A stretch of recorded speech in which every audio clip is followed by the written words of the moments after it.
사랑의 샘 평화의 소리 KCR 뉴질랜드 뉴스입니다. 전염병이 시작된 이후 바이러스에 감염된 60만 명의 뉴질랜드인들에게 코비드19의 장기적인 영향에 대한 우려가 커지고 있습니다. 세계보건기구의 연구에 따르면 바이러스에 감염된 사람의 25%가 최소 한 달 동안 증상을 지속할 것이며 한 명은 3개월 후에도 여전히 불편함을 느낄 것이라고 밝혔습니다. 중동에서 일하던 중 2020년 3월 코비드19에 감염된 수 로스는 2달이 지난 후에도 그녀의 증상은 여전히 남아 있었습니다. 그녀가 증상을 거듭하면서 상황이 악화되기 시작했으며 6개월 동안 그녀의 미각과 냄새가 사라졌습니다. 코비드19의 알파 변종에 감염된 지 5개월 후인 2020년 8월 수는 건강이 너무 나빠져서 직장을 잃었습니다. 요즘 그녀는 일을 할 수 있지만 아르바이트만 하고 있으며 관절은 여전히 고통스럽고 미각과 후각은 사라지고 피로는 끝이 없습니다. 면역학자이자 오클랜드 대학교의 수석 강사인 애너 블룩스는 롱 코비드에 대해 밝히려고 노력하고 있으나 아직 알려지지 않은 것이 많다고 말했습니다. 저신다 아던 총리는 마오리와 공동 통치에 대한 공개 협의가 2022년 후반에 시작될 것이라고 확인했습니다. 아던 총리는 어제 이 협의의 1단계는 모든 뉴질랜드인들에게 진행될 것이며 올해 안에 이루어질 것이라고 말했습니다. 아던의 발언은 지난주 액트 대표 데이비드 시모어가 불평등한 사회에 비유한 마오리의 공동 통치에 대한 국민 투표가 2023년 연합정부 협상의 요점이라고 발표한 이후 나온 것입니다. 시모어는 뉴질랜드의 모든 시민들은 동일한 정치적 권리와 의무를 갖는다며 모든 정치적 권위는 보통 선거와 비밀 투표를 통한 정기적인 자유선거를 포함한 민주주의적 수단에 의해 국민으로부터 나온다는 법안을 제안했습니다. 제안된 법안은 또한 뉴질랜드를 민족에 근거한 차별이 불법인 다민족 자유민주주의로 정의할 것이라고 밝혔습니다.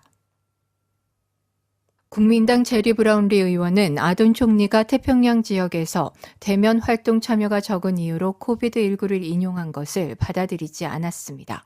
이러한 사항은 이전 노동당과 엔제 펄스당의 행정부에서 외무장관을 지냈던 윈스턴 피터스가 현 노동당의 태평양 지역 개입 축소가 솔로몬 제도가 중국과의 안보 협정을 모색하는 데 기여했다고 추측한 이후 나온 것입니다.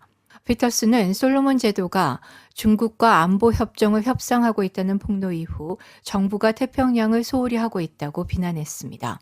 유출된 협정 초안 조건에 따라 중국은 호주 동부 해안에서 2,000km 이내에 군함 기지를 배치할 수 있습니다. 아던 총리는 월요일 내각 이후 기자회견에서 알려진 안보 협정에 대해 깊게 우려하고 있다고 말했으며 정부가 태평양을 무시했다는 피터스의 주장을 거부했습니다. 아던은 어제 호주의 스콧 모리슨 총리와 중국 및 솔로몬 제도의 상황에 대해 논의했다고 확인했습니다.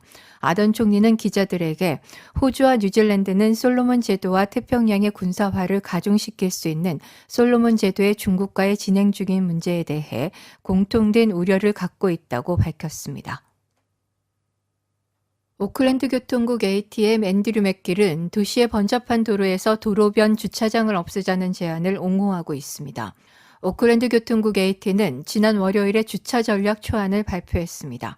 오클랜드의 주요 도로 1200km에서 향후 10년 동안 교통기반 시설과 보도, 이동성 공간, 자전거 및 버스 차선을 위해 주차장이 감소한다는 내용입니다. AT의 통합 네트워크 계획 책임자인 맥실은 어제 뉴스 오브 라이브에서 변경이 필요하다고 밝혔습니다.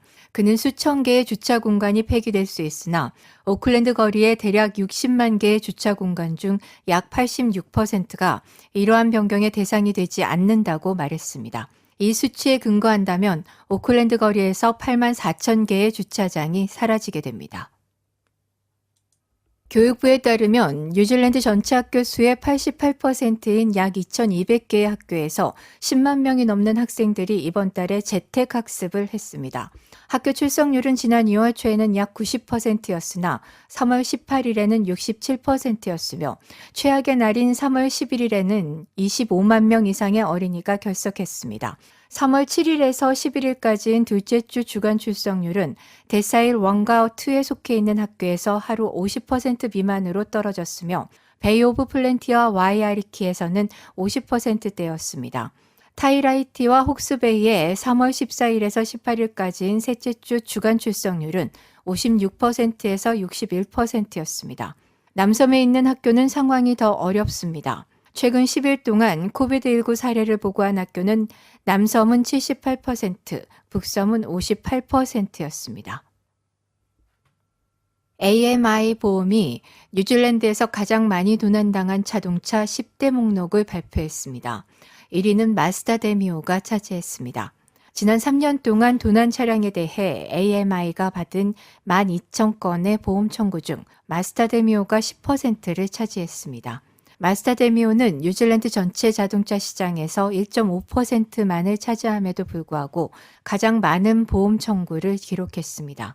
AMI 보험에 따르면 뉴질랜드에서 가장 많이 도난당한 차량 10위에는 마스다 데미오와 마스다 아텐자, 닛산 티타, 스바루 레거시, 마스다 파밀리아, 스바루 임프레자, 도요타 하이룩스, 포드 쿠리어, 스바루 포레스터, 그리고 혼다 시빅이었습니다.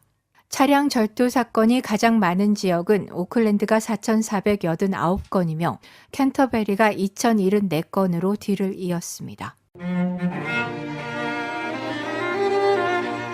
오클랜드 한인회의 코비드 관련 규정과 새로운 백신 정보 상담 서비스 안내입니다. 매주 화요일 오후 1시에서 3시까지 09-443-7000번으로 문의하시면 됩니다. 감사합니다.